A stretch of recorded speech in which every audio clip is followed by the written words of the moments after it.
Olá pessoal do U-Thermal Channel, hoje nós estamos aqui no Brasil. Eu sou o professor André Zuber e a partir de agora eu vou trazer a você mais uma entrevista no nosso canal, sempre com pessoas influentes dentro da engenharia química. E hoje quem eu estou recebendo aqui é o professor Dr. Douglas Júnior Nicolin. Tudo bem, professor? Tudo bem, André? Muito obrigado pela sua presença. O professor Douglas Júnior Nicolin, ele está lançando, junto com outros dois autores, o livro Simulação de Modelos Empíricos e Teóricos para a Hidratação de Grãos em MATLAB. Junto com o professor Luiz Mário de Matos Jorge, Douglas Júnior Nicolin, aqui conosco, e a professora Regina Maria Matos Jorge, livro que sai pela editora Eduen. Professor Douglas, parabéns pelo lançamento do seu livro. Acho que é uma contribuição muito importante dentro da engenharia química. Eu gostaria que você comentasse um pouquinho sobre qual é a temática do livro e para quem ele é destinado. Eu gostaria inicialmente de agradecer a oportunidade de estar dando essa entrevista para o canal U-Thermal. Agradecer ao professor André Zuber, ao professor Marcelo Castier pela oportunidade. Bom, professor André, esse livro ele foi uma idealização que eu, juntamente com o professor Luiz Mário, com a professora Regina, nós tivemos ao longo da minha tese de doutorado, o desenvolvimento da tese nessa temática de absorção de umidade ou hidratação de grãos de forma geral. No caso do nosso trabalho, nós trouxemos as ferramentas desenvolvidas para o caso da soja, que é um grão muito recorrente no Brasil, né, a maior cultura de grão atualmente no nosso país. E desde lá nós começamos a ver a oportunidade que a editora fornecia da própria instituição, né, da Universidade Estadual de Maringá, de receber material original durante todo o ano e esse material ser avaliado por pares, né, passar pelo crivo de especialistas e ser aprovado caso fosse do interesse da editora e de interesse científico. Então, esse livro nada mais é do que uma reunião dos principais modelos presentes na literatura. A gente tentou fazer mais ou menos uma linha do tempo e simular isso no software MATLAB, que foi o software que a gente sempre utilizou para desenvolver as nossas rotinas para a solução numérica desses modelos.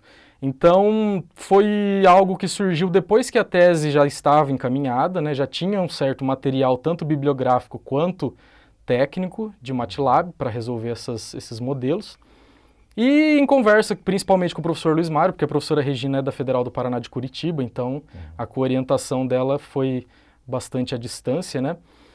E a gente idealizou isso ao longo do desenvolvimento do trabalho. Esse projeto demorou um pouco, mais do que a gente esperava, porém eu fui surpreendido na semana passada. Eu aguardava a publicação efetiva do livro mais para o meio do ano, junho ou julho, né? E semana passada eu tive o prazer de participar de uma banca de mestrado juntamente com o professor Luiz Mário e ele me presenteou aí com a notícia e com as cópias, né, as primeiras do livro publicado. E o livro está sendo publicado pela editora Eduen. Quem quiser adquirir o livro, como que faz? A Eduen possui um site próprio, no qual você pode consultar o catálogo, e também, recentemente, ela tem aceito compras online, então dá para você acessar. Atualmente, acho que por ser muito recente, o livro ainda não está disponível em forma de link ou de ícone lá com o preço e a forma de compra formal. Mas eu acredito que em pouco tempo a editora já vai disponibilizar essas possibilidades aí para adquirir o livro. Uma das curiosidades que já no título tem no seu livro é que ele aborda modelos de hidratação de grãos, principalmente a soja, como você disse. Por que a hidratação? Por que não a análise da secagem, como muitas linhas de pesquisa fazem em diversos programas de pós-graduação? Por que a abordagem da hidratação? Bom, professor André, a hidratação ela se constitui uma operação unitária bem como a secagem. Na verdade, em termos de direção de transferência de massa, uma é o inverso da outra. O que matematicamente é muito conveniente, porque o tratamento físico e matemático dos fenômenos é muito similar. Então, a solução numérica de modelos apresentados neste livro, ela pode ser utilizada para modelos de secagem também. Porém, a hidratação ela tem um apelo mais voltado para a indústria de alimentos, onde ela constitui uma etapa prévia ao processamento de grãos de forma geral, chamada maceração. E na maceração é exatamente a etapa em que os grãos permanecem submersos ou entram em contato com o ambiente umidificado para absorver umidade com objetivos diversos. O estímulo do próprio grão à liberação da substância a ser extraída, pode ser um deles. Aumentar a facilidade de moagem do grão, quando você tem o interesse de processá-lo para consumo do grão integral ou até extrair algum elemento de interesse. Então esses são algumas aplicações industriais que atraem a essa abordagem da hidratação de grãos. Uma delas, por exemplo, que é muito interessante e muito importante de se ressaltar, é a produção de enlatados. Geralmente, quando a gente compra algum alimento enlatado, ele está submerso numa solução para preservação, para aumento de sabor, para conservação desse alimento, né? E é muito importante a gente saber como a umidade se distribui nesses alimentos para que você controle a textura, porque ninguém gostaria de abrir uma embalagem de um alimento desses e encontrá-lo todo despedaçado. O aspecto visual é muito importante, né, no consumo de alimentos industrializados. Então a indústria preza muito pelo controle dessas variáveis. Então a nossa teoria que a gente vem desenvolvendo desde a tese era uma linha de pesquisa em aberto que o meu professor orientador Luiz Mário já tinha na época e que carecia na literatura de um pouco mais de avanço, tanto para elevar assim a pesquisa do nível de base para o nível de aplicação, como propor alguns modelos que contemplassem fenômenos ainda não verificados em termos de modelagem na literatura. Porque é um assunto já bastante estudado ao longo do tempo, se a gente for avaliar uma revisão bibliográfica longa, né, a respeito. Então, nós estamos propondo nesse livro, assim como nos nossos trabalhos de pesquisa nos últimos anos, fenômenos de transferência de massa para analisar como a umidade se transporta nesses alimentos ou em qualquer meio, né? A ideia é, para aplicações futuras, estender essas análises para meios poliméricos, meios de interesse um pouco mais focado na engenharia química mesmo. As nossas aplicações têm tido apelo mais alimentício nos últimos tempos. Então, o livro não é só voltado para pessoas que estudam engenharia química. Acho que pessoas que estudam engenharia de alimentos podem fazer uso dessa obra para que possam estudar a transferência de massa em grãos, é isso? Exatamente. Esse livro ele ficou bem global nesse sentido, porque ele recolhe, reúne assuntos relativos a esse tema, que pode ser estendido à engenharia de alimentos, assim como a engenharia química, ou qualquer área que se dedique a estudar os fenômenos de transporte, de maneira geral, principalmente calor e massa, pois a similaridade das equações é bem alta, né, entre os dois. E o livro também apresenta métodos numéricos implementados no software MATLAB, que facilmente podem ser usados para modelos que sejam similares ou que se encaixem nessa abordagem que nós apresentamos no livro. Então, além de trazer uma revisão bibliográfica sobre os modelos propostos até então, pelo menos os principais, nós tomamos o cuidado de trazer também as rotinas desenvolvidas em MATLAB e de deixar o livro com uma escrita bastante acessível, porque um dos nossos focos foi o público-alvo da própria graduação. Então, é um livro que pode ser lido por estudantes de engenharia, pode ser lido por estudantes de pós-graduação que se interessem por desenvolver modelos e solução numérica desses modelos. Afinal, não são modelos prontos, digamos assim. São modelos que, mediante as modificações que você faz para incluir uma ou outra hipótese física do fenômeno que você está descrevendo, pode haver a necessidade de você ter que escrever uma rotina numérica personalizada para que viabilize a solução e obtenção dos parâmetros ótimos do fenômeno que você está estudando, né? No nosso caso, hidratação de grãos, focado mais na hidratação de grãos de soja, mas com métodos numéricos e rotinas próprias para... Na verdade, quem quiser dar uma boa lida no livro vai aprender um pouco de cálculo numérico também, um pouco das principais rotinas já embutidas no MATLAB, um pouco de linguagem de programação aplicada em MATLAB, porque o MATLAB não nos traz pronto, nós desenvolvemos, né, escrevemos as próprias linhas de programação. Então ele ficou um livro bem diverso. Ele traça uma linha do tempo bem clara, desde os modelos mais simples até os modelos mais complexos e em alta na literatura, que são aqueles que consideram mais mecanismos de transferência de massa do que normalmente se faz, e principalmente aqueles que fazem desnecessário algumas hipóteses simplificadoras, que é o que a gente faz até em sala de aula. A gente simplifica para que seja obtida uma solução analítica. A gente deixou de fazer isso para apresentar modelos mais realistas e como resolvê-los. Ótimo. Então, para quem quiser mais informações, a respeito do livro, pode entrar no site da editora Eduen e procurar sobre simulação de modelos empíricos e teóricos para hidratação de grãos em MATLAB. Agora eu gostaria de falar um pouquinho mais sobre a sua formação. Você, assim como eu, somos alunos da Universidade Estadual de Maringá. Eu gostaria que você comentasse um pouquinho como foi a sua formação em engenharia química. Bom, eu entrei na universidade, né, na UEM, nossa querida Universidade Estadual de Maringá, em 2004. Optei por engenharia química por ter uma grande afinidade com a área, primeiro das exatas e depois das ciências tecnológicas, e a engenharia química foi a que mais me chamou a atenção. Então, foram 5 anos de graduação. Eu tive um certo tempo após a formação acadêmica e a nível de graduação, trabalhando na indústria.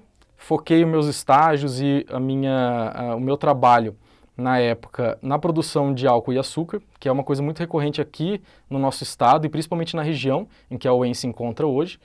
Né, tem diversas usinas e plantios de cana. Porém, eu senti falta daquilo que eu acho que todos nós nos identificamos quando decidimos voltar para a carreira acadêmica, né? No meu caso, eu senti muita falta de estar lidando com equações, que é o que eu escolhi fazer, né? Por isso que eu decidi daí deixar o emprego de chão de fábrica para rumar aí para carreira acadêmica na área de modelagem, controle e automação de processos, que é o que eu realmente gostava de fazer no dia a dia acadêmico. Quando eu fui para a indústria, eu me deparei com um cargo mais de gestão de pessoas, mais de delegar tarefas e de muito pouco aplicação propriamente dita daquilo que a gente sempre estava acostumado a fazer no dia a dia. E quando eu vislumbrei isso na pesquisa, eu decidi que realmente o chão de fábrica ficaria para as aplicações como exemplo no dia a dia em sala de aula, que é o que vem acontecendo, né? E como isso serviu de força motriz para que eu me decidisse, né, mudar o rumo da minha vida em termos de carreira, eu decidi que se eu fosse adentrar ao mestrado, eu faria de tudo para que eu fizesse o doutorado logo em seguida, para dar continuidade aos assuntos que eu viria a pesquisar aí no futuro, que eu ainda não sabia na época, né, estava ainda em negociação com os orientadores, mas não tive dúvidas em continuar no doutorado para estender a pesquisa e também para dar condições para que pudesse um dia conseguir um cargo como professor numa universidade. Então, a minha formação foi basicamente na área de fenômenos de transporte, enfoque principal em transferência de massa, com as aplicações que eu citei, e desenvolver modelos inovadores, assim como resolvê-los e fornecer um banco de dados de parâmetros que descrevem como esses processos acontecem.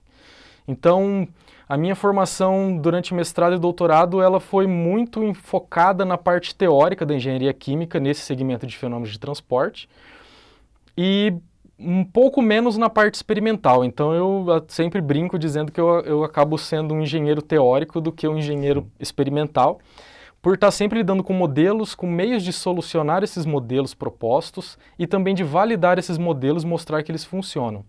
Então, a minha linha de pesquisa sempre seguiu nessa área mais matemática, mais computacional e focada na área de fenômenos de transporte, que foi uma que eu sempre, desde a graduação, tive uma intimidade maior e uma dedicação bem mais intensa do que as demais áreas, em termos assim decisivos para escolher o que pesquisar. Né? Porque durante a graduação a gente sabe que a engenharia química ela é muito diversa, então a gente acaba estudando desde a base até as disciplinas mais avançadas, um pouco de tudo, e se a gente gosta do que faz, não tem como desgarrar de nenhuma delas. Né? Então, mas a gente precisa afunilar ali o tema quando a gente decide o que quer pesquisar, e foi exatamente nessa linha que eu acabei me especializando. E não é à toa que hoje você é professor daqui da Universidade Tecnológica Federal do Paraná, tem tido uma carreira muito exitosa, né? Onde os alunos mostram-se muito interessados pelo seu trabalho, não só como professor, mas também como pesquisador. Eu gostaria de saber um pouquinho mais sobre como é ser um professor hoje novo e estar ministrando aulas dentro da engenharia química. Quais são as principais vantagens e desvantagens de ser um jovem professor, um jovem docente? O que você tem a dizer sobre isso? Olha, eu acho que a minha grande motivação para me manter andando, digamos assim, dentro da carreira da docência, eu me sinto em dívida com o suporte que eu tive em termos de conhecimento para a minha formação. Então, o que me motiva é que eu sempre piso numa sala de aula hoje em dia querendo devolver aquilo que eu absorvi até hoje. E devido a esse tempo que eu passei na indústria, embora não tenha sido um tempo tão longo, eu consegui absorver muita coisa das aplicações práticas. Foram estágios bastante intensos em que desenvolvíamos atividades diversas também. Eu cheguei a auxiliar em análises laboratoriais e cheguei a fazer cálculos de processos, então praticamente rodei por toda uma planta de álcool e açúcar. Só faltou conhecer cada parafuso da planta, mas é uma oportunidade que me foi dada pelos próprios gerentes de fazer um estágio intenso, né? Me propuseram isso, eu disse que eu gostaria de testar essa possibilidade e foi a melhor coisa que eu fiz em termos práticos. Então, hoje em dia, eu tento trazer esses exemplos que eu acho que, tanto na nossa época quanto os alunos de hoje, por uma planta industrial ser algo não tão acessível no cotidiano, os alunos acabam optando pelo curso sem um conhecimento efetivo do que é o profissional, do que faz um profissional de engenharia química. Então, nós estamos vivendo uma época muito visual também, então sempre que eu posso eu levo aplicações práticas, eu levo imagens, levo vídeos, tento explorar abordagens contemporâneas de ensino para que esses alunos se sintam cada vez mais motivados, não apenas a obter notas boas, por exemplo, mas também sair daqui formados com o mínimo exigido pelo mercado de trabalho. Quem já passou por essa experiência de acabar de sair da graduação, né, e já enfrentar o mercado de trabalho sabe o quão imaturo a gente sai em termos práticos. A gente sai com uma carga teórica razoável, que serve para a gente raciocinar enquanto entendendo a planta, mas o engenheiro não é pura teoria. Então eu tento mesclar toda essa teoria, que é a nossa missão passar adiante para esses alunos, com explicações do que acontecem, dos equipamentos que eles vão se deparar, das principais operações unitárias que nós encontramos hoje, de como fazer os cálculos e por que esses cálculos são importantes também. Uma das outras observações que eu tenho a respeito do seu trabalho, que você vem desenvolvendo aqui na UTF-PR, é que a formação do engenheiro não está somente em uma formação teórica. Ele tem que saber sobre a teoria, ele tem que saber sobre a aplicação, mas ele tem que ter algo a mais. E parece que você tem desenvolvido isso dentro da disciplina, que é uma das principais na engenharia química, que é a introdução aos processos químicos. Ou seja, é a hora que o aluno vê o coração da engenharia química junto com os balanços de massa e energia. Quais são os diferenciais que você tem trazido para essa disciplina, não voltado só à parte de formação de engenheiro, mas como formação de pessoa? O que você traz dentro dessa disciplina? Olha, professor André, eu, por experiência pessoal, passei pelas etapas de um processo trainee, que eu acredito que seja a maneira formal mais atual de se adentrar a uma grande empresa, que contrata engenheiros químicos, que detém uma planta industrial para a produção de quaisquer produtos que se deseja. Então eu tento trazer as impressões que eu tive e quais foram as impressões também que eu consegui observar ao longo de um processo como esse.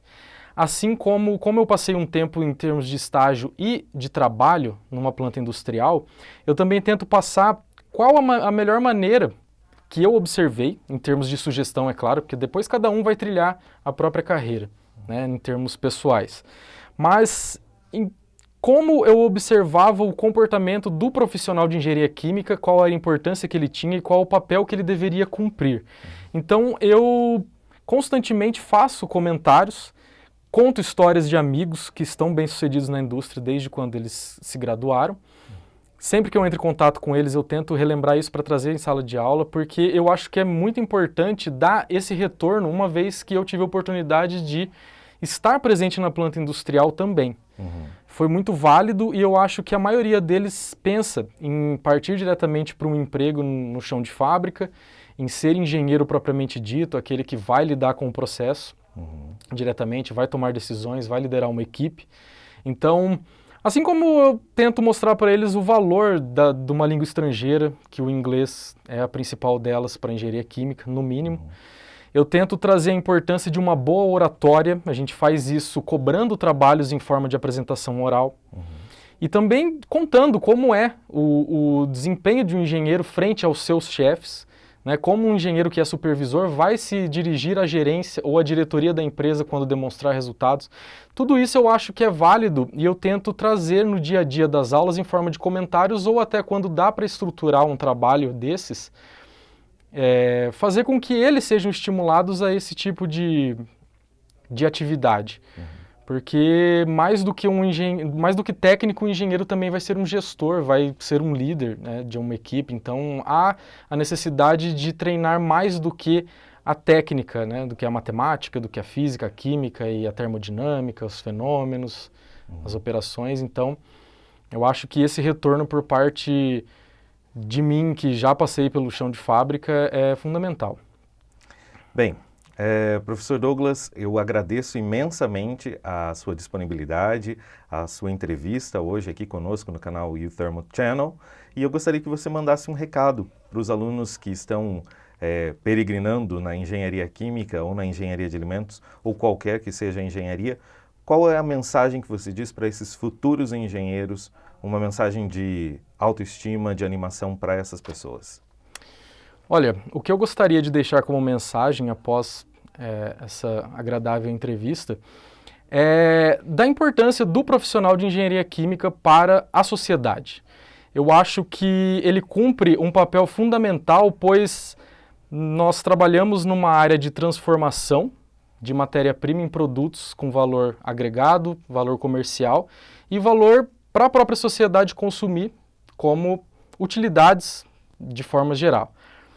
Porém, nós cumprimos um papel, principalmente nos últimos anos, de consciência também dentro dessa profissão.